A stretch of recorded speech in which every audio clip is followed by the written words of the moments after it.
Hola, ¿qué tal? Y bienvenidos a un nuevo episodio de Fuera del Aula. La siguiente es una conversación con Luis Sánchez Fernández. Luis Sánchez Fernández es un abogado y escritor peruano. Es autor del libro El Retorno de los Runas. El día de hoy tuve la oportunidad de conversar con él acerca de su libro, entender un poco sus motivaciones y también un poco el mensaje detrás de este valiosísimo libro que nos invita a reflexionar acerca de la historia del Perú. Así que los invito a ver, de verdad está muy bueno y si les agradó, por favor no se olviden de apoyar el canal, suscribiéndose, compartiéndolo y dándole like. Así que nada, muchas gracias, espero lo puedan disfrutar y por favor no se olviden de compartirlo también. Muchas gracias.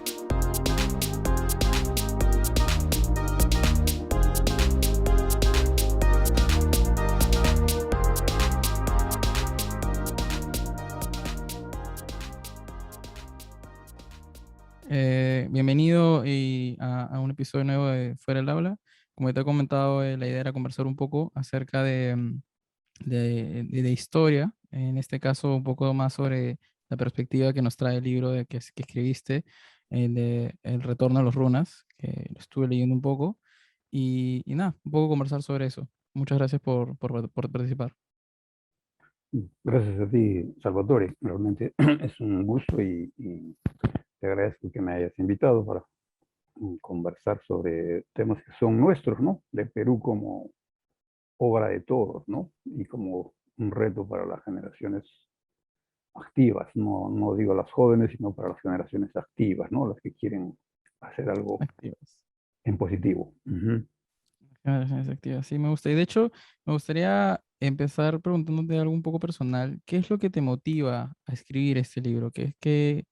¿Por qué te motivaste a traer estas memorias, estas reflexiones en este libro que escribiste? Es una buena pregunta porque, en efecto, es un libro que resulta casi de una lectura transversal de la historia, ¿no? De Perú desde el momento crítico de la llegada de los conquistadores y la manera en que se va ensamblando los acontecimientos para darnos un producto que es el que tenemos hoy, ¿no?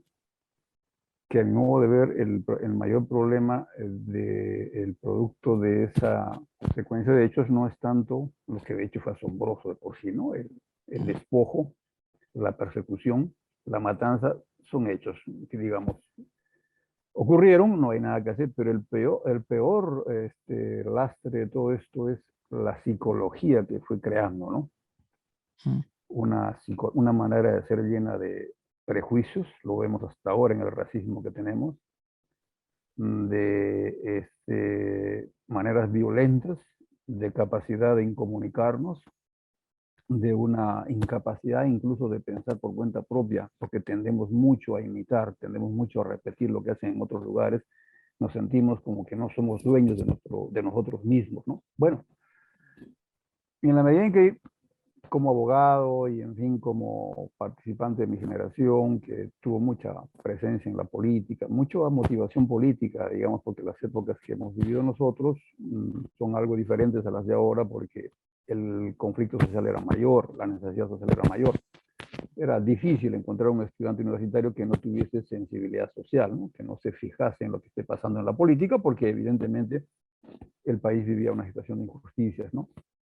Y entonces en mis lecturas yo iba tratando de encontrar explicaciones, de a ver cuál es el problema del Perú, por dónde vamos.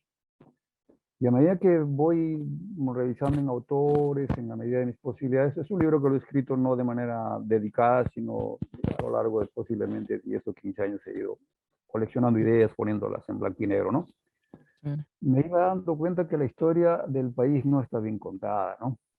Mm, Que hay hechos que están simplemente ignorados, distorsionados, y la propia manera de ser peruano aparece como ausente de la historia que se escribe de manera oficial y de la que se enseña en las universidades y colegios, ¿no? Hay hechos que por supuesto se cuentan siempre, pero la trama de cómo se forman, ahí está lo interesante, ¿no? Lo interesante está en cómo, por qué llegamos a esto, ¿no? Y cuál fue la reacción de uno u otro de los bandos, ¿no? Y por qué, por ejemplo, explicar el famoso misterio de la de la derrota de Cajamarca, ¿no? En donde que la historiografía lo presenta como si fuese un encuentro entre civilizaciones, pero en realidad fue una emboscada, ¿no? Y fue una emboscada estrictamente militar, ¿no? Mm. Ahí no hubo ningún encuentro, ¿no? Fue una Un engaño. emboscada estrictamente militar planeada sobre la base de la traición como estrategia, ¿no? Ujú, ujú. Y bueno, eso hay que conversarlo con franqueza, ¿no? Porque a partir de ahí se van tejiendo las líneas principales en torno a las cuales se arma la relación entre conquistadores y vencidos y producen la civilización que tenemos hoy en día como nosotros, los peruanos, con nuestras formas de ser, ¿no? Entonces, de ahí viene mi motivación, ¿no? A encontrar algunas cosas que no se dicen y sobre todo tratar de ver cuáles fueron las fuerzas de algún modo culturales, psicológicas, que explican que los peruanos hasta ahora no podamos entendernos a cabalidad como tendríamos que hacerlo, ¿no? Eso quizás podría decirte en ese nivel, ¿no? Qué interesante. ¿Quiere decir que en algún momento de estas reflexiones al paso de estos 10 años, 15 años que estuviste tomando conciencia acerca de este tema, no encontraste una referencia de una historia contada de esta manera? ¿Qué historia es la que, contada a medias, es la que encontrabas mientras ibas descubriendo más? Claro, uno revisa los trabajos de Basadre, por supuesto, se ocupa de la República nada más, pero Ujú, la historia andina ahí está como pasa marginal, ¿no? Revisa los trabajos de Yepes del Castillo, donde dice algunas cosas más. Flores Galindo dice incluso algo mucho más, porque Flores Galindo se atreve a plantear el tema de buscar un Inca, ¿no? Porque él entiende que gran parte de lo que los andinos y sus protestas y sus movilizaciones y el cambio que vienen realizando es casi como que estuviesen tratando de volver a un gobierno de ellos, que es el gobierno que conocemos como gobierno inca, ¿no? Pero explicado como un proceso más bien aparentemente histórico, económico, ¿no? No profundiza mucho, no avanza mucho, creo yo, Flores Galindo en el tema de la configuración cultural, que para mí es la que determina la forma en que hemos sido tratados y hemos venido a ser, ¿no? Alguien que lo hace con un poco más de incisión, pero solo en segmentos de la historia, es Gonzalo Portocarrero, ¿no? Gonzalo Portocarrero creo que hasta el momento sigue siendo el que ha trabajado las heridas del racismo en la historia peruana con mayor profundidad, pero segmentada, ¿no? Y lo rastrea solo en el tema republicano, que de hecho en la República el racismo se acrecienta, ¿no? Se multiplica porque llega el discurso darwinista, y el discurso darwinista es esencialmente un discurso racista, ¿no? Y que entra como un discurso, entre comillas, científico a las universidades y se enseña, ¿no? En realidad viene desde la propia derrota del Inca, porque en ese momento los peruanos, los nativos, fueron declarados inferiores, mundanos, ¿no? Herejes y perseguidos entonces, ¿no? Entonces, o sea, la trama de la marginación viene desde ahí, ¿no? Y no es solo un hecho objetivo, o sea, no es tanto que persigan al Inca, es la actitud la que daña a la gente, ¿no? Cuando empiezan a los andinos a hacerlos ver como inferiores, se construye una psicología de la derrota. Y es entonces estamos interesante. 500 años en derrota, porque se nos puso una postración cultural, psicológica, de la cual recién ahora nos estamos recuperando, ¿no? Es Esa interesante. es la cosa que un poco trato yo de pintar, ¿no? Porque definitivamente una secuencia a detalle daría incluso para capítulos bastante novelescos, ¿no? De cómo se Claro. produce la interacción entre incas y conquistadores, ¿no? Que realmente es tremenda, es humana y es marca no solo a esa generación, sino que marca a las generaciones que vienen, que Déjame ver los tenemos hasta siguientes. ahora. Sí, es cierto, Sí. porque durante la época colonial era claro el clasismo, ¿no? O sea, es más, ni siquiera los propios criollos, o sea, españoles nacidos acá, tenían el mismo estatus social que un español, ¿no? O sea, había notoriamente diversas diferencias. El español nació en España no es el mismo español que nació en Perú, al igual Mm. que los que de ahí venían también los indígenas, y más abajo estaban los esclavos negros, que ni siquiera eran considerados, pues, personas, ¿no? Entonces, entiendo que esa configuración a lo largo de los años y además también entendiendo que nuestra historia como república es bien pequeña, es tan solo 200 años, desde una Ujú. perspectiva como tal, ves que tan solo hay unos 4 o 5 generaciones, unos cuantos abuelos atrás, definitivamente familiares que han sido, que han recibido un poco las creencias de sus abuelos, las suceden, ¿no? Y lo puedes notar, o sea, es claro, es, científicamente, desde un punto de vista científico, no sé cómo se podría validar esta idea, pero culturalmente la percibes, percibes que el peruano es una persona, tiene esa, hay una diferencia de clases muy, muy notoria cuando converso también con amigos de otros países, latinoamericanos también, colombianos, chilenos, lo ven, ven, llegan acá y dicen, de verdad nunca habíamos visto una discriminación tan grande. O sea, en mi país también hay un poco de discriminación, o sea, el que tiene plata y el pobre, ¿no? Pero acá es mucho más evidente, o sea, Es sí, no solamente es por justamente. dinero, ¿no? Es por racismo también. Y me lleva a una pregunta que refuerza lo que conversábamos al comienzo, o sea, las motivaciones por las cuales este, trabajé este libro, que en realidad es bastante imperfecto, pero intenta plantear por lo menos una línea de reflexión que nos ayude a tomar conciencia del lado cultural de la dominación, ¿no? Que es el que nos viene impidiendo hasta la fecha que podamos entendernos, ¿no? Mm, Es la experiencia personal de vida, ¿no? O sea, tal vez tú también, pero yo con mayor frecuencia, cuando vivía en el campo, yo miraba, cuando venían los nativos andinos, los hermanos indios de Cayoma, de la parte alta del valle, los blancos los trataban como si fuesen animales, ¿no? mm, Eso yo mismo, mi familia, a veces, seguramente que he protagonizado cantidad de actos racistas, ¿no? sí, Porque los miraba, los imitaba y eso es lo que hacían, ¿no? Entonces, era una cosa que uno empieza a decir, pero esto, hay algo acá que no está bien, ¿no? sí, Y hasta cuando uno toma conciencia, adolescente, mayor, se da cuenta que definitivamente es que eso no puede ser, tú no puedes tratar a una persona así, ¿no? Y uno va a la ciudad y se encuentra que el peor insulto que le pueden decir a una persona es el de indio. sí, hay mucha Entonces, defensa. para buena fortuna, uno se encuentra con Arguedas, ¿no? Ujú, Y cuando uno lee Arguedas, uno se encuentra con el Perú, porque Arguedas se encarga de presentarnos lo que nosotros, hablantes de castellano, no vemos, que es lo que ve, el que habla quechua, el que habla aymara, el que habla su idioma, y tiene un mundo, una riqueza enorme que ahora las estamos percibiendo mejor, pero nosotros éramos unos perfectos ignorantes, porque no sabíamos más allá de las fronteras que nos ponía el castellano. Entonces, Arguedas creo que es un liberador enorme, es mm. tremendo en la historia política, social, no solo literaria, más que literaria incluso, ¿no? El papel de Arguedas creo que ha sido enorme en el caso peruano, ¿no? Arguedas tenía esta frase que creo que era que Perú es el país de todas las sangres. Esa era su frase. Claro, claro, no hay país más diverso, dice él, ¿no? No hay país Mm, más diverso, porque tú, a cada 30 metros que tú vas subiendo vas encontrando que todo es diferente, los animales, las plantas y hasta la gente misma, la gente que vive en la parte baja no es igual a la que vive a 5.000 metros de altura. Cada quien tiene una manera diferente y a pesar de todo somos peruanos y a pesar de sí, todo nos interrelacionamos, ¿no? Entonces su aspiración es esa justamente, ¿no?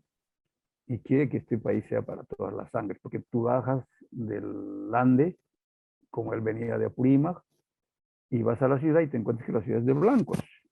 No era de todas las diversidades que había en el país. O sea, la ciudad era un negocio de blancos, ¿no? Y yo lo hemos visto hasta los años, prácticamente hasta Juan Velasco, ¿no?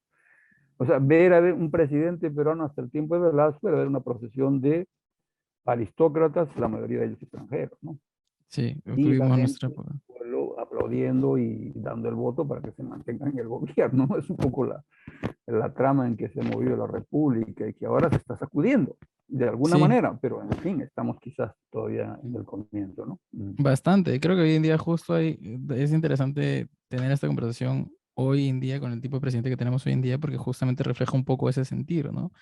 Eh, ¿Qué opinas de eso? ¿Qué opinas de Pedro Castillo? ¿Cómo lo ves como una respuesta social del Perú? Al final, que democráticamente ha sido escogido nuestro presidente, con mucho sentido por muchos. Puede ser que no sea efectivo un buen presidente, pero explica algo socialmente, ¿no? Sí, es que la historia procede por canales de los más imprevistos, ¿no?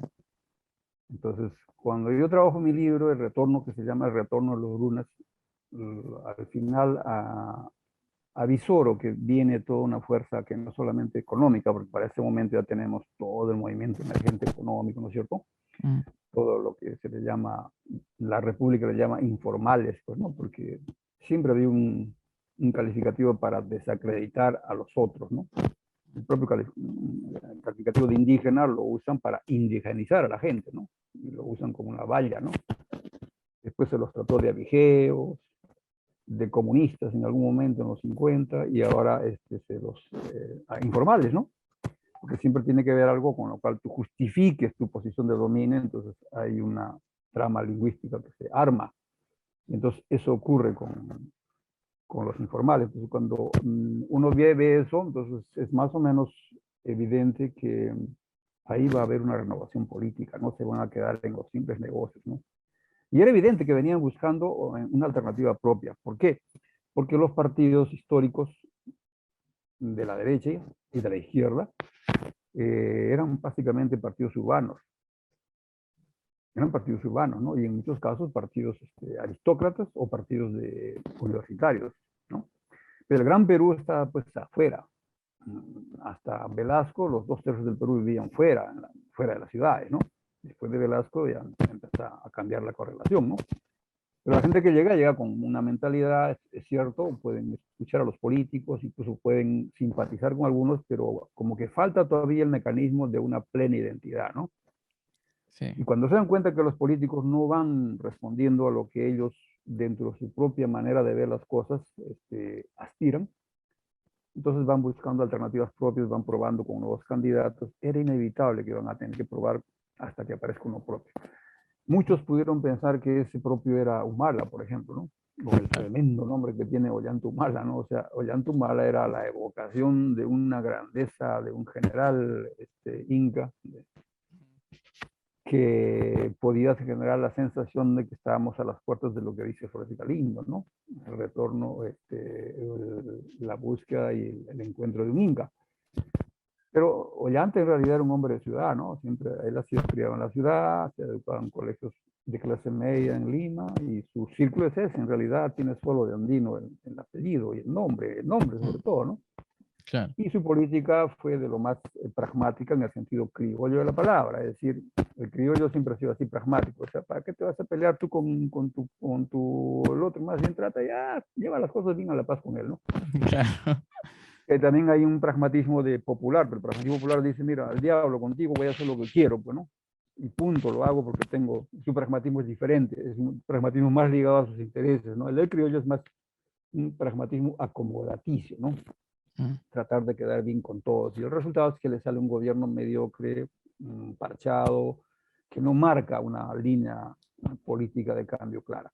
Entonces, en ese escenario es donde la candidatura de Castillo emerge. Yo creo que él mismo no lo preveía, desde luego, no preveía que iba a tener esa votación tan grande. Alguna gente lo intuyó. Supongo que Cerrón, en el análisis que él hace para colocarlo de candidato, se da cuenta que un poco los candidatos que corrían no jalaban a ese electorado y por eso lo concuerdan en ponerlo. mm, Y yo pensaba de que de todos modos en esto se iba a librar ya una búsqueda de un candidato más ligado al sector emergente, ¿no? Eso me parecía inevitable y solamente era ver quién podía llenar esa credencial, ¿no? Se vio ya antes en Arequipa, como tú seguramente sabes, ¿no? O sea, la última votación en Arequipa eligen a un descendiente nativo, para bien o para mal, ¿no?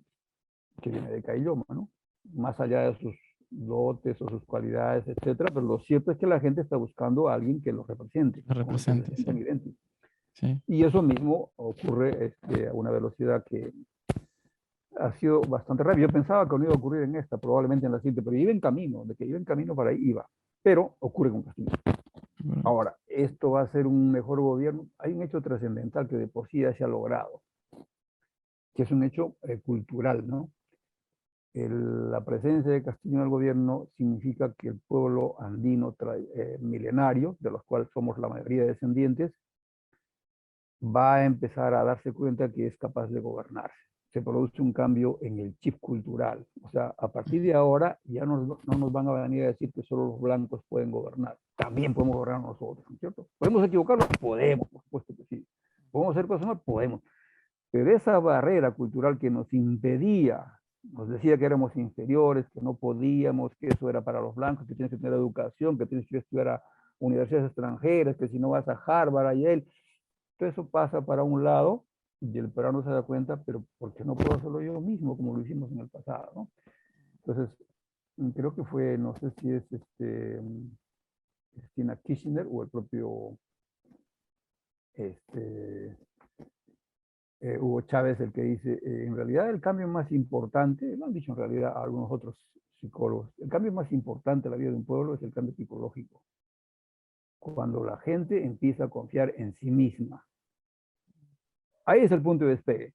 En el momento en que la gente empieza a confiar a sí misma, empieza a correr y la cosa empieza. ¿Se va a equivocar? Se va a equivocar, por supuesto, ¿no? Pero en esa capacidad de poder hacer las cosas está la gran posibilidad de acertarle más y de avanzar mucho más a una integración de una república como la que proponía Arguedas, ¿no? Un país de todas las sangres, donde todos tengamos oportunidades y podamos entendernos y sacar el país adelante. Entonces, desde ahí ya, yo creo que ya hay un triunfo, de hecho, es un triunfo de carácter cultural. Eso yo creo que a partir de Castillo, la gran mayoría de peruanos sabe y se da cuenta ahora que los peruanos no somos pues inferiores, como se nos ha dicho, no que somos atrasados, ni que somos, no hay peor enemigo de un peruano que otro peruano, ese tipo de tonterías que hacen circular. Eso es una falsedad armada por la cultura urbana, ¿no? Sí. Y ahora el peruano tiene mucha más confianza en sí mismo, se autorreconoce y se da cuenta que puede gobernar. Muy bien, probablemente este primer gobierno le va a salir malo, Mm. pero de ahí para allá ya viene otra cosa, viene otro escenario y yo creo que es bastante más prometedor. Castillo tiene todavía 4 años, 5 años, vamos a ver, de Mm. repente hacer cosas interesantes, pero si solo logra mostrar honestidad en el gobierno es más que suficiente, Sí. más que suficiente. Sobre esa base viene el cambio, ¿no? Qué interesante, de verdad que una reflexión bastante interesante, porque sin duda hay diversas formas de poder dar validez a una buena elección, ¿no? O sea, para mí la más importante es que es consciente y que es a base de valores, ¿no? Puede que te equivoques, puede que sí, hayan muchas cosas en juego, como por ejemplo propuestas antiliberales que se proponían de parte de su partido, que podrían ser desastrosas para la economía peruana, pero la perspectiva igual desde un punto de vista cultural, esa victoria que narras, es interesante porque sí, de cierta manera uno no quiere aceptarlo, ¿ya? Uno no quiere aceptar que existe esa diferencia, ese sentir eh, social de racismo. Uno no se quiere ni siquiera meter en la bolsa, ¿no? O sea, uno siendo, por ejemplo,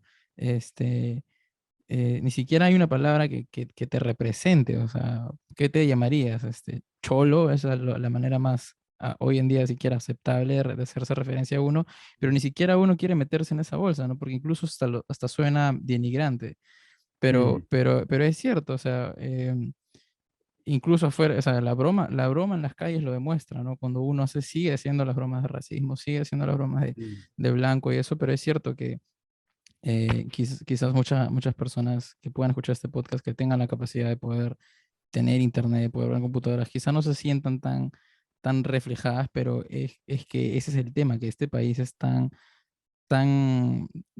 separado y tan abierto también que muchos no conocemos ese peruano, ese Perú profundo, que es el que mm, ha demostrado ese sentido, ¿no? Y que refleja la mayoría de la población en el Perú.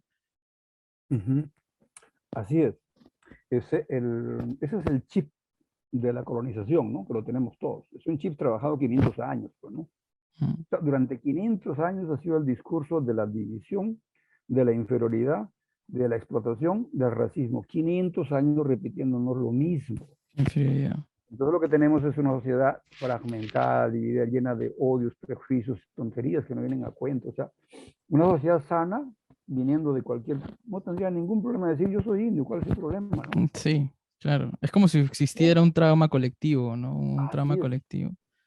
No me siento a despreciativo que gusto. educó la aristocrática y nos ha hecho sentirnos inferiores, ¿no? Y eso, en ese punto, creo que se va produciendo ese quiebre ahora con mayor con mayor legitimidad y mayor convicción. mm, Y ahí está, creo, la expectativa de que lo que viene va a ser diferente. Viene, sí, va a haber muchos errores, eso es inevitable, pero va a haber mejores logros, va a haber mejores logros. Y los potenciales del país van a empezar a correr con mayor energía, no van a estar reprimidos. Hay mucha represión ahora. La capacidad indígena ha sido enorme en el pasado, no por gusto, fueron el llamado imperio de, más grande, pues, de sí, toda América del Sur, ¿no? Porque sí. la gente que tenía una convicción de lo que hacían era una convicción enorme, que la han perdido en 500 años. La van a recuperar. Mm, Y van a ser como los otros. Tampoco digo que van a ser superiores ni cosas parecidas, pero van a ser como todos. O sea, van a tener la sí, capacidad de ser un país tan grande como lo han hecho los norteamericanos en Norteamérica, como lo han hecho los europeos en Europa, como lo hacen los chinos en China, como lo hacen los vietnamitas en Vietnam, y como tenemos que hacer los indios en el Perú. ¿Cuál es la claro, diferencia, no? claro, sin No hay sentirse problema, tenemos la inferiores. capacidad de hacerlo. Así es. Sí, es cierto, es cierto. Es que es fuerte. O sea, es tan Mm. difícil no relacionar esa inferioridad en este país que es muy notable, o sea, es muy notable. Yo quería hacerte una pregunta aparte, que también es interesante porque cuando hacemos este discurso, y lo leí en tu libro, es que dar conciencia de estas reflexiones históricas no necesariamente significa que haya que dar con una víctima o o con un agresor o un culpable, ¿no? Sino es el hecho de ser conscientes de cómo la historia nos ha dejado secuelas y estas secuelas siguen existiendo hoy en día, ¿no? O sea, no es un mensaje de "Oh, hay un culpable, ¿no? Que es el imperialismo, que son los blancos, ¿no? Sino es un más bien es entender la historia que nos ha formado para entender cómo estamos viviendo hoy en día nuestra situación. Así es. Así es, la labor en general de la historia, de todas las ciencias, y no es buscar culpables, ¿no? Porque al final la historia viene resultado de una serie de factores que condicionan, de culturas equivocadas, todo eso, ¿no? Pero Mm, la historia no se puede componer, ya sucedió ya, ¿no? No hay razones para ir a perseguir a nadie, ¿no? mm, Al contrario, a ese momento más bien de liberarnos, y justamente cuando uno anda persiguiendo a alguien, no se libera, ¿no? Porque está en la obsesión, está dominado por el otro, ¿no? Que lo anda tratando de capturar, quiere vengarse, está preso por él, ¿no? Entonces el punto de liberación comienza cuando dices, esto ya no me interesa, eso pertenece al pasado, pero reconozcamos lo que tenemos hoy y cambiemos, ¿no? Entonces el punto de liberación nace cuando el derrotado es capaz de liberarse del dominador, ¿no? E iniciar su camino con convicción, recuperar su y no entretenerse en el tema de la venganza, ¿no? Que eso es algo que pertenece al pasado y en el que no va a haber ninguna salida buena porque la venganza solo trae más violencia, ¿no? mm, Y el punto es en el que estamos, en que hay que tratar de saldar heridas históricas. En la historia, el mecanismo fundamental de avance ha sido el perdón, es algo que no se entiende todavía entre nosotros. Porque no, sobre todo en la historia europea occidental, la cantidad de masacres, de invasiones es constante, ¿no? sí, Pero si esos pueblos hubiesen respondido a eso con violencia todo el tiempo, no habrían pasado, se habrían extinguido, ¿no? El gran mecanismo que permite que avancen de una civilización a otra después de una derrota, por ejemplo, las guerras de Napoleón o las guerras romanas, es que las civilizaciones tienen la capacidad del perdón, ¿no? Entonces ya, pues ya, lo que pasó ya, nos matamos, lo que sea, me mataste, lo que sea, pero a partir de ahora hagamos algo diferente, pues, ¿no? El claro, perdón, amén. por eso es que no, pues justo Es Cristo lo pone difícil. ahí en la Biblia, ¿no? O sea, dice, o sea, el perdón te libera, ¿no? Sí, el perdón te Y te lidera. ayuda.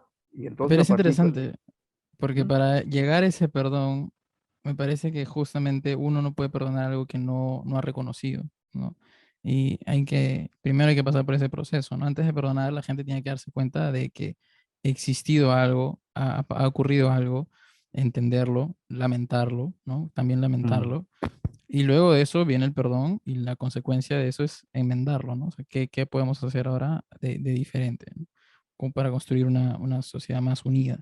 Que no hay, pues, ahora ya soy indio y ahora que vivan los indígenas, abajan los blancos, ¿no? Sino, porque esa no es la historia, ¿no? Sino más bien uh-huh. un mensaje de unión hacia adelante. Así es. O sea, eh, En el punto en que uno recupera el control de sí mismo y recupera su historia, reconoce lo que ha pasado y se da cuenta de que la única forma de avanzar es recomponiendo la hermandad de la colectividad, del grupo, de la patria, lo que sea. En ese punto el perdón se vuelve una herramienta clave, ¿no? Mm. Y libera a ambos, ¿no? Libera al opresor, pero también libera al oprimido, ¿no? Y a partir de ahí se puede avanzar. Lo que no quita, por supuesto, que responsabilidades que tengan que hacerse en el camino con mecanismos civilizados de trato, el derecho y todo eso, no deben implementarse, porque siempre debe haber la felonía, ¿no? Pero el hecho histórico como tal no puede afrontarse como por el mecanismo de la venganza, ¿no? Eso funciona para actos individuales, excepcionales, de mala intención incontrolable, ¿no? Pero para la construcción histórica no se puede basar en la venganza, ¿no? Entonces, Cierto. ahí, por ejemplo, nunca voy a entender la persecución contra el cadáver de Guzmán, ¿no?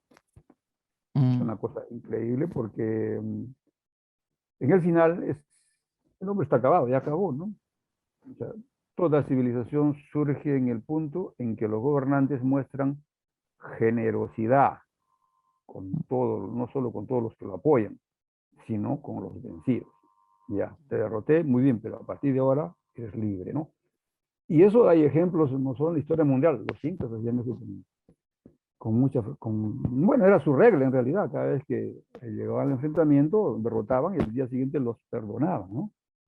Mira, Yo pongo, no sé si en este libro, creo que sí, lo que hacía Cáceres, lo que hacía Grau, era eso, ¿no? O sea, derrotas, pero no te vas ahora a ensañar y a matar al cadáver 3 veces, a cortarlo en partes, no enfermizo. tiene ningún sentido, ¿no? Ya lo derrotaste, Mm. decía Grau, lo salvaba a los presos, a los derrotados, ¿no? Y eso Mira, mismo hacía Cáceres, ¿no? Porque esa es la regla de la guerra. O sea, si uno hace que la regla de la guerra sea la matanza brutal, lo único que tiene que no hay esperar es que al sentido. poco tiempo, cuando se recupere, le van a hacer lo mismo a uno, ¿no? Y si Claro. estamos así, nunca avanzamos, ¿no? Sí, sí, sí. Qué interesante. El perdón son clave en la construcción de la historia, ¿no? Y eso es lo que en el Perú tenemos que recuperar también, ¿no? Está bueno, el perdón es clave en la construcción de la historia. ¿Cómo crees que hoy en día las personas activas pueden generar esta liberación que propones de conciencia histórica, ¿no? ¿Cómo podemos hacer esta liberación de, de retorno de los runas, básicamente? Así es. Creo que ahí tú planteaste un tema que es el tema del reconocimiento. Ujú. O sea, hay que conocernos bien, pues, no contarnos cuentos, sino leer la historia, lo que hay que decirlo, hay que decirlo. No hay ningún ánimo persecutor, es el ánimo de saber de dónde y por qué seguimos así, ¿no? Ujú. Entonces,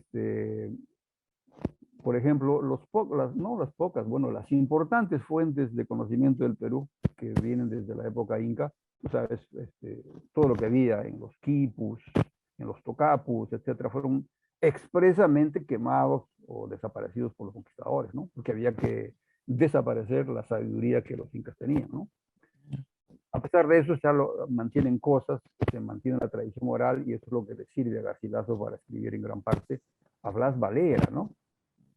Blas Valera es desaparecido, ni mencionado en la historia. En realidad, Blas Valera es mucho más trascendente, más directo, más mejor conocedor incluso que Garcilaso de lo que quedaba del imperio, porque él vive todavía en la época en que los incas están vivos. Es desaparecido.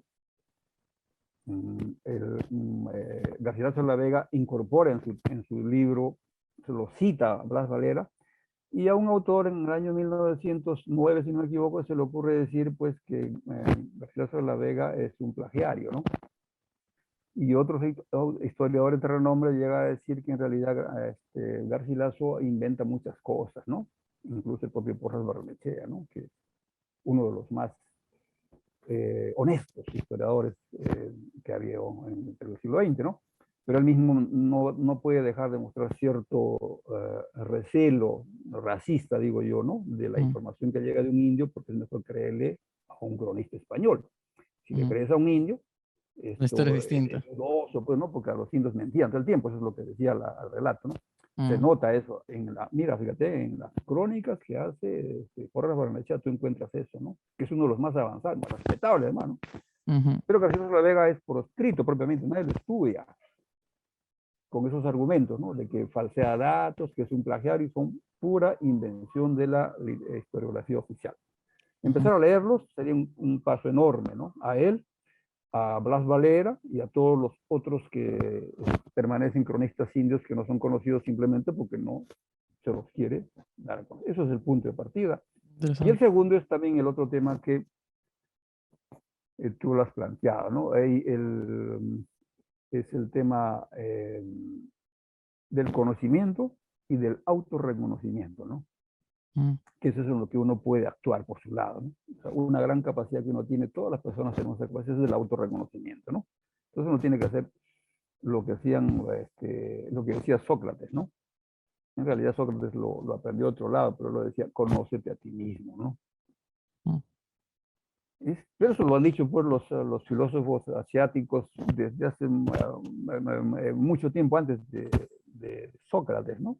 O sea, lo más difícil es conocerte a ti mismo, ¿no? Y por eso es que en la filosofía oriental hay mucho espacio para los ejercicios de concentración, de espirituales, de reflexión propia, ¿no? Donde uno se aparta del mundo y se concentra y repasa su vida y trata de manejar. Lo más difícil, dicen los asiáticos, es manejar el intelecto. El mm, intelecto tiende a irse por la libre, te tiende trampas. Necesitas manejar tus sentimientos. En tus sentimientos está la bondad. En tus mm, sentimientos está tu progreso. Pero el intelecto te siembra trampas. El intelecto viene y te dice, ¿sabes qué? Tú eres superior a ese, ¿no? Y tú caes en la trampa y empiezas a discriminarlo, ¿no? mm. Y no hay ninguna base para decir eso. Eso fue una invención simplemente de los europeos, ¿no? Una Claro, invención intelectual europea. Entonces, que está en tu la mente. autorreflexión es clave, ¿no? Uno tiene que autorreconocerse. Y lo tercero es algo que también habíamos estado conversando al comienzo. Hay que recuperar la capacidad de diálogo, ¿no? Tenemos que aprender a dialogar, ¿no? Eso está Es difícil. decir, sentarnos, conversar, tolerarnos, discrepar, manejar la forma de decirlo, manejar lo que tú dijiste, la manera de escuchar, ¿no? O sea, en realidad es mucho el trabajo de escuchar. En general, casi el gran problema en el Perú no es que no sepan decir, sino que sobre todo no saben escuchar, ¿no? Sí, sí, Mm. sí, Y entonces eso tenemos que trabajarlo. Hay que trabajarlo desde la escuela. Entonces, métodos autoritarios de enseñanza no funcionan, no educan al niño la capacidad de una expresión franca y sencilla. O sea, lo que Paulo Freire llamaba la educación dialógica, ¿no?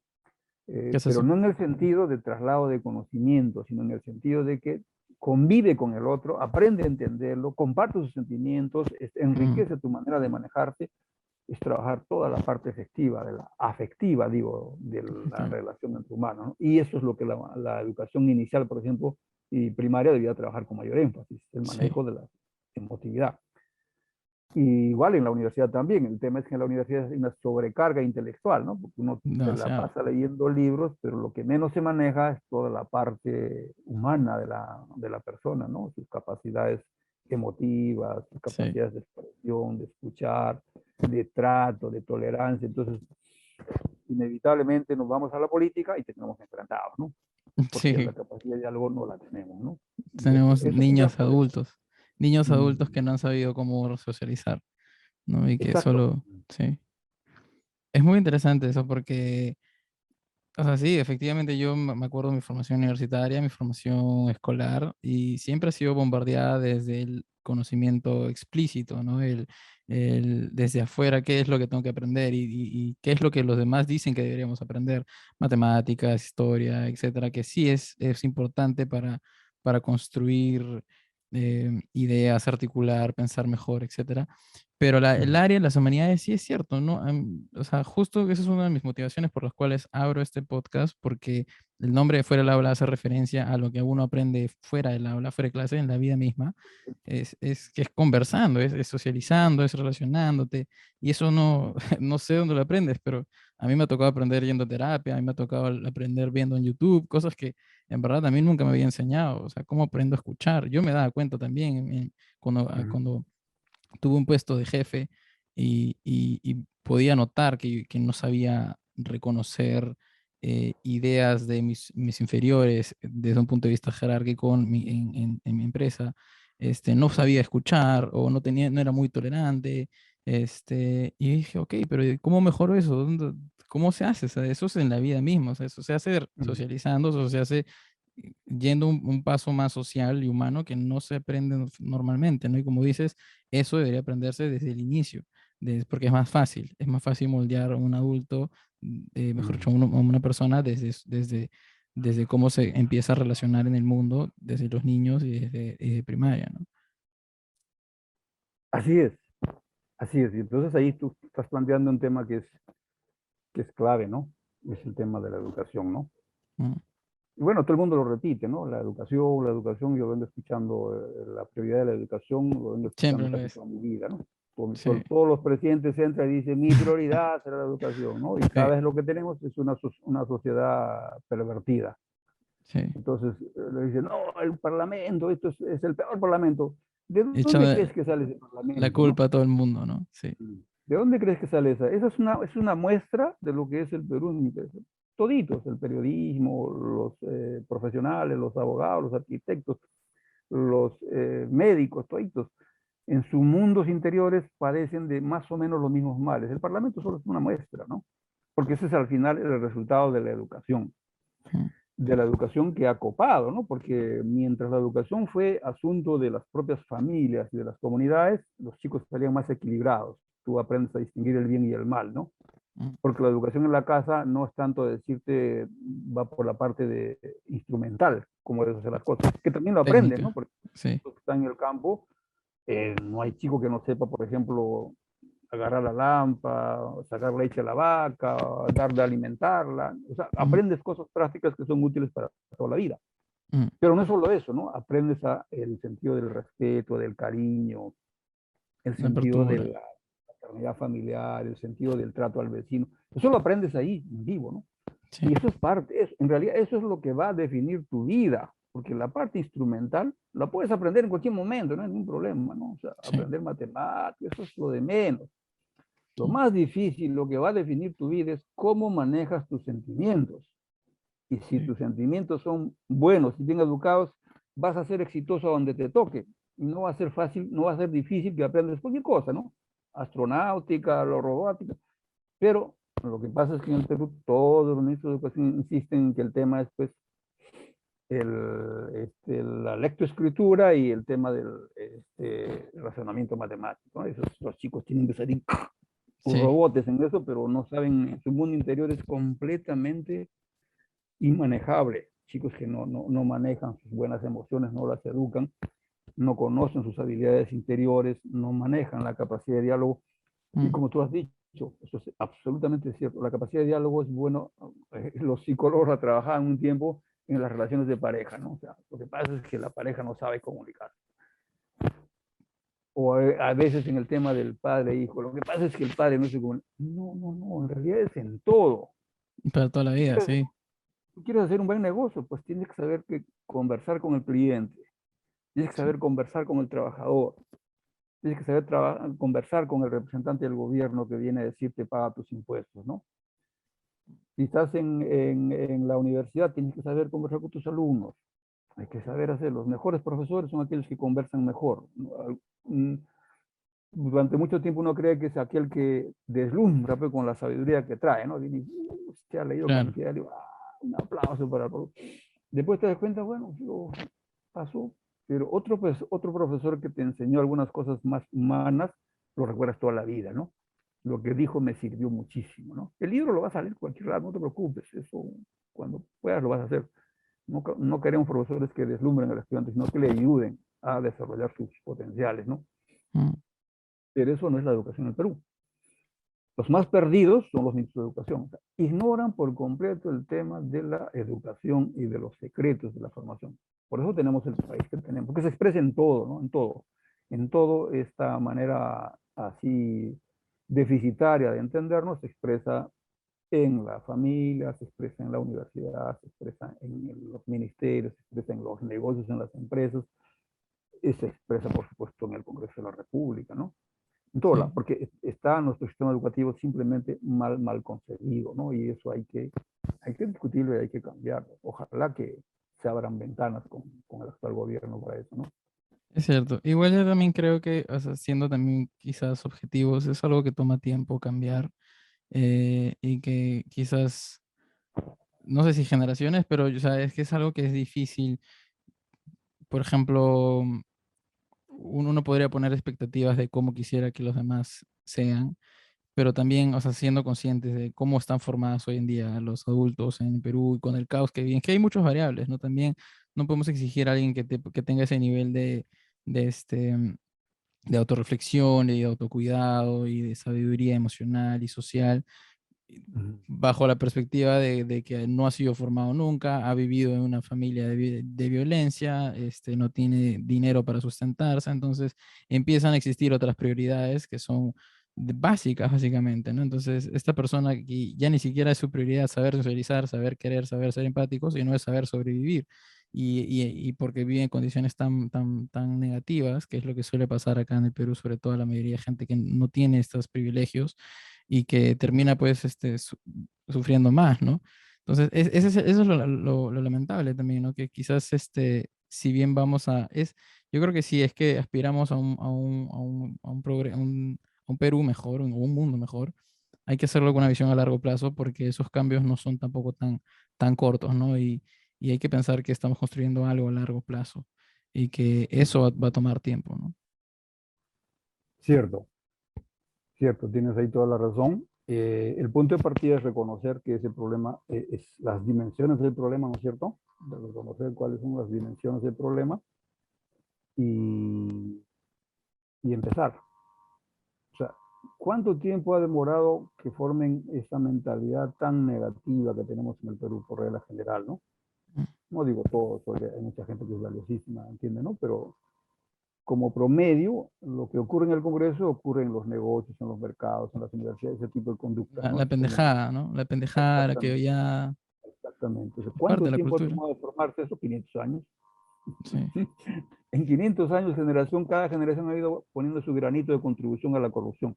Llegamos al siglo, fin del siglo XX, todos somos corruptos. Y entonces Todos. empezamos a perseguir a los más visibles, ¿no? Sin darnos cuenta que en realidad todos hemos contribuido a eso, todos estamos de alguna manera, ¿no? Es el resultado de 500 años de educación colonial. Muy bien. Es cierto.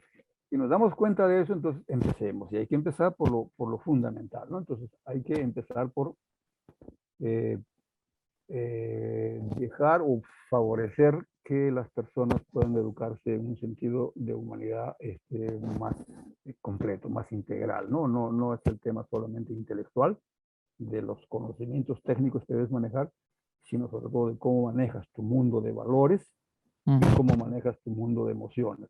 Si tú manejas las tres cosas, a donde vayas a ser exitoso, ¿no? es cierto. Pero si solo tienes inteligencia, en realidad tienes la alta probabilidad, la seguridad que vas a ser un corrupto, porque lo que manda en la vida no es el conocimiento, sino la honestidad, la sinceridad, ¿no? Sí. Y eso es lo Y que pasa. es lo malo también de que vivimos en una sociedad que tiene una aspiración de valores, o sea, unos modelos a seguir que no representan el progreso en realidad, sino es un ideal por ejemplo, como si el lucro fuera el afán de lucrar, fuera nuestro ideal de vida, ¿no? Como que Uh eso -huh. es lo que, si le preguntas a un joven qué quiere hacer hoy en día, bueno, quiero tener un montón de dinero. O sea, Uh está -huh. bien, ¿me entiendes? No está nada mal, pero, o sea, esa es la única aspiración que tienes como una persona que quiere contribuir para la sociedad. Uh -huh. Este, bueno, no hay un modelo a seguir, o sea, creo que también no hay, y justo eso hablaba con mi padre, ¿no? Como que no hay, no, o sea, hoy en día no hay un modelo a seguir o la gente no se cuestiona qué tipo de modelo de seguir quiere tener, ¿no? Que represente el ideal que uno quisiera tener en su vida. Y no solamente desde un punto de vista material, ¿no? Porque hoy en día hay sobre todo los jóvenes, yo digo porque yo también soy parte de ellos, hay mucha presión por el éxito, ¿no? Hay mucha presión por el éxito social, económico, y que si bien es válido, termina también desvirtuando un poco cómo quieres vivir, ¿no? Pasándote solo en una variable que termina siendo económica o éxito y reconocimiento. Ahí tú has planteado un tema que justamente da pistas para ver por dónde comenzar, ¿no? Porque efectivamente, como tú dices, las personas en muchos somos influenciadas por las presiones externas, pues, ¿no?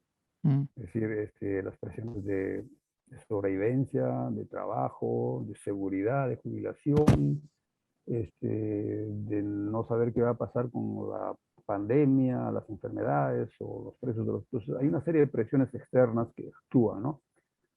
Y entonces dificultan, dificultan la posibilidad de una liberación humana, ¿no? Porque en mm, la medida que uno está contra la pared, no le da tiempo para pensar en desarrollar todas sus facultades, ¿no? Está como constreñido, como una fiera perseguida, y entonces solo piensa en defenderse, pues, ¿no?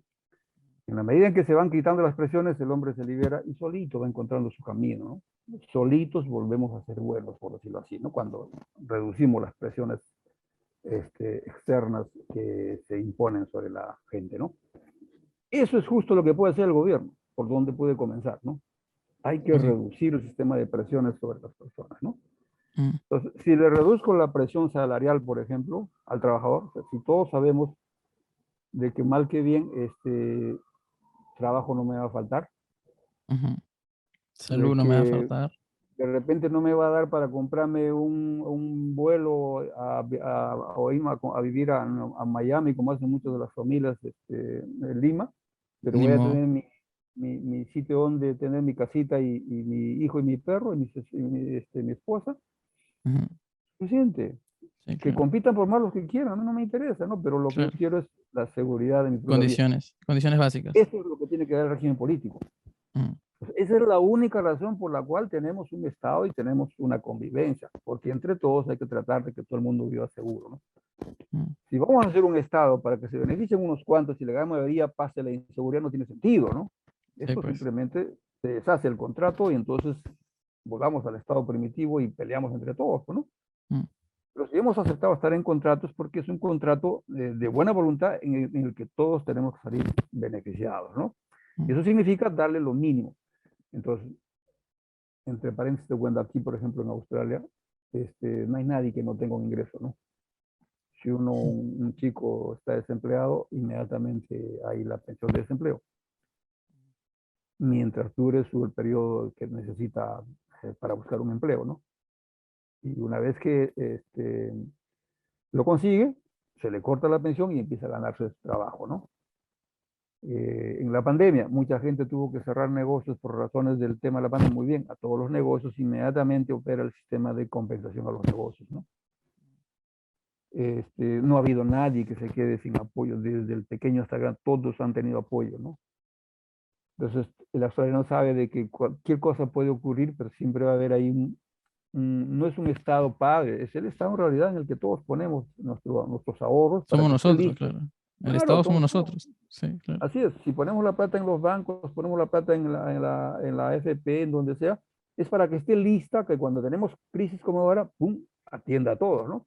Pero no es Mm, para que uno se la lleve, haga negocio con el dinero y los van a decir que no hay plata, ¿no?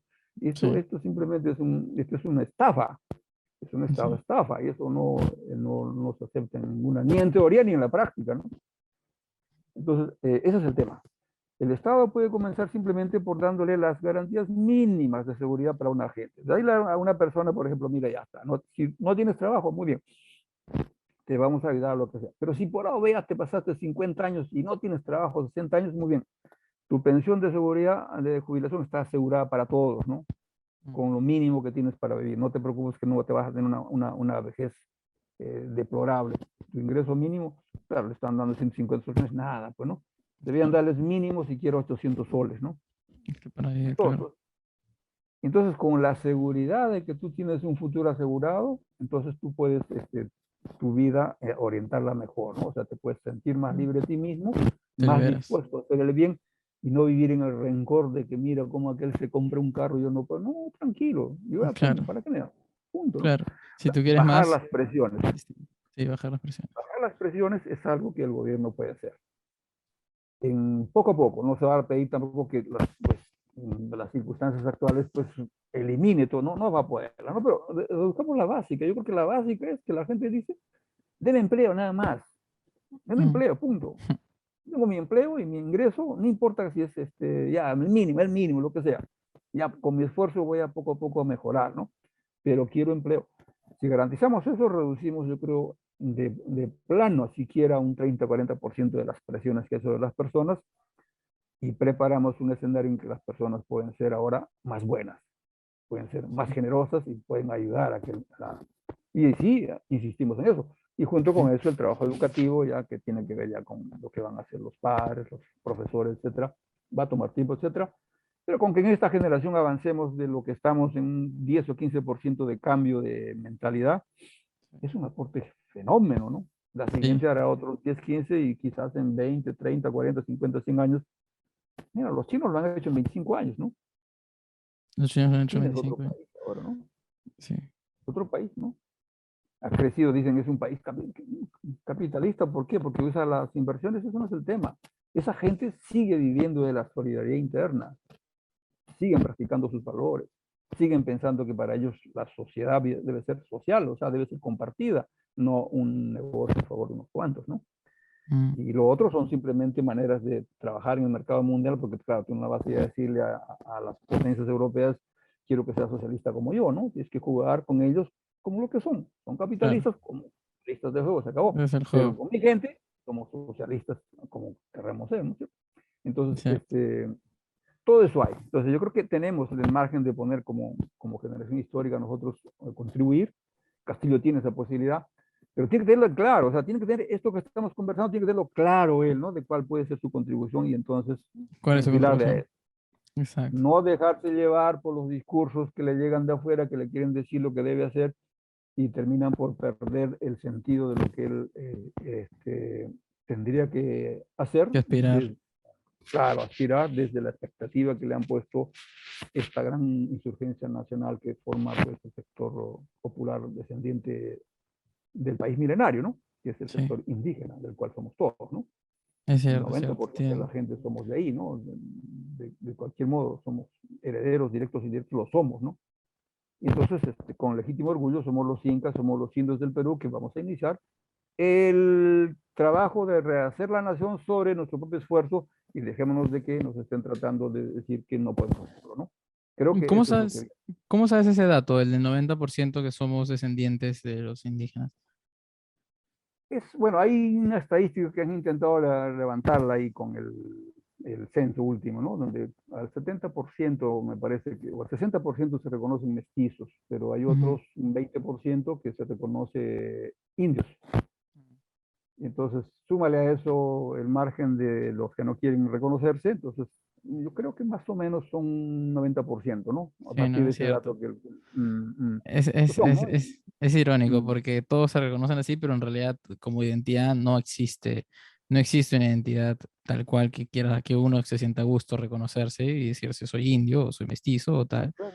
No, no existe porque no es como decir, ah, sí soy europeo. O sea, es como que, como si Mm. estuviera, como si implícitamente existiera ahí una diferencia, ¿no? Como una superioridad. Ah, sí soy europeo, soy americano, no, pero soy indio. Como si suene algo inferior, ¿no? Obviamente Así nadie es. se quiere reconocer tal cual. Cuando rompamos ese mecanismo estamos en posibilidad. Los chinos eran tratados iguales más. Los chinos en el mundo eran considerados peores que los Esclavos. perros, ¿no? Sí, Pasaba un sí. perro, pero no pasaba un chino. Mm, ¿Mm? En Estados Unidos eran ciudadanos de quinta categoría, ¿no? Y esa es la razón, por ejemplo, tú sabes que por la cual Bruce Lee sale de los Estados Unidos a pesar de ser americano, él pero era chino y no le daban empleo de buena categoría en las películas norteamericanas y se va a Hong Kong a hacer sus películas que lo llevaron a la fama, ¿no? claro, Lo hace como una respuesta, una reacción al racismo que practica Norteamérica, ¿no? sí. Pero los chinos nunca perdieron el orgullo como lo perdimos nosotros. El peruano Mm, sí perdió el orgullo histórico. El chino nunca dejó de llamarse chino. Incluso en Lima mismo eran tratados en las haciendas de Ica, de Mala, etcétera. Los chinos eran tratados como perros, ¿no? Como esclavos. mm, como Pero a esclavos. pesar de eso, nunca perdieron el orgullo de ser, en el caso Sí, nuestro, sí. ¿Por qué? sí. Porque son 500 años que nos tienen ese plan, que están diciendo lo mismo, ¿no? Si no te Derrotados. sometes, te mato, ¿no? Si no te metes, y hasta te terminan haciendo vivir como los animales, ¿no? Y entonces te Mm, hacen un sentimiento de inferioridad que se reproduce y todo el mundo tiene miedo y nadie quiere reclamarse indio, ¿no? hay que Y el reconocer. primero que lo hace con todo orgullo es Arguedas, ¿no? Arguedas. Se acabó, ¿no? Yo he ido a la ciudad a enseñarles a la ciudad que ellos vienen de nuestra madre, que somos nosotros, nuestro padre. Yo he ido a hacerles reconocer a nuestra padre, a nuestra madre, a la cual vivimos, porque ellos no se reconocen como lo que somos, ¿no? Y el trabajo de Arguedas es realmente enorme el que él hace, ¿no? Y le da el guante en la capital, solo, solo, ¿no? En realidad encuentra eco en algunos, pero todavía no logra. Y estamos en eso, pero creo que se ha avanzado gran parte ya, ¿no? Sí, Pero estamos en ese punto. Pero en el punto en que se recupera el orgullo de ser indio, de ser inca, de ser peruano, en ese punto comienza la liberación peruana. Y creo que el triunfo de Castillo sí, es el comienzo visible, ¿no? interesante. Chévere, Manuel. Ha sido una muy grata conversación, bien reflexiva, emocionada, inspiradora. En todo sentido, la he pasado muy bien, de verdad. Muchas gracias por haber participado. No, te agradezco, Salvatore, y encantado de conversar. En realidad, el diálogo hay que seguirlo haciendo.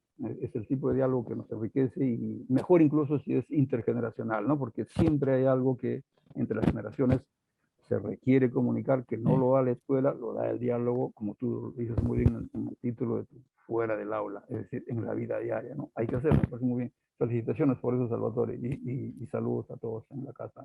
Que te vaya muy bien, ¿eh? chévere, Manuel. Muchas gracias. Si pudieras dejar un último mensaje justo transgeneracional para las generaciones siguientes, para los jóvenes, ¿qué crees que podrías decir? Creo que va por ahí, ¿no? Uno de los sentidos de la democracia es justo la tolerancia no solo entre razas, ¿no? O entre ciudadanos, sino entre edades, ¿no? Mm, Y como que la generación última ha tratado de ser educada para debilitar un poco la autoridad de las generaciones anteriores, ¿no? Entonces, se trata a veces de oponer generaciones y de quitarles el mérito a las generaciones anteriores porque supuestamente son anticuadas o no conocían algunas tecnologías, pero en realidad Los la sabiduría errores. es los más sabios que yo he ido aprendiendo con el tiempo. Yo estoy desencantado con los modernos, creo que los más ignorantes son los modernos. Los Mm, más sabios que he encontrado en mi camino es evidentemente los filósofos antiguos y no necesariamente los occidentales, sino los asiáticos. Uno lee a Buda, sí, sí, sí, yo a también. Lao Tse, a Confucio, a Sí, todos ellos, a te quedas Krishna asombrado. mismo, y uno se queda asombrado. La sabiduría que ellos tienen es enorme. Lo que él dice tiene una trascendencia actual que realmente nunca la hemos valorado, ¿no? Los Y más antes de tontos Cristo. los más tontos, los que se creen los vivos de la película, son los modernos, ¿no? Creen que tienen toda la sabiduría y cometen gran cantidad de errores, cometen gran cantidad de aberraciones como esta, por ejemplo, de la invención del racismo, ¿no? Mm, Entonces, mi mensaje sería, hagamos este diálogo intergeneracional, guardemos el respeto mutuo y es más, yo diría, en la tradición andina, que es en eso semejante a la asiática, por ejemplo, el principio del respeto al mayor no es una cosa autoritaria, o sea, no se respeta al mayor, hay mucho respeto al mayor, es natural entre los andinos, ¿no? Siempre, de por sí uno respeta, pero no es tanto el hecho autoritario, ¿no? Porque el hecho que tiene autoridad, sino porque se reconoce que el mayor, de cualquier modo, transmite más sabiduría, ¿no? Tiene sabiduría. Entonces, la sabiduría de una persona no está tanto en ejercerla uno mismo. La sabiduría de una persona está en reconocerla cuando está en el otro, ¿no? mm. Entonces, un discípulo que sabe escuchar a su maestro es más sabio que su maestro incluso, ¿no? Porque puede aprender mucho más en la vida. Y eso es lo que hay que capturar.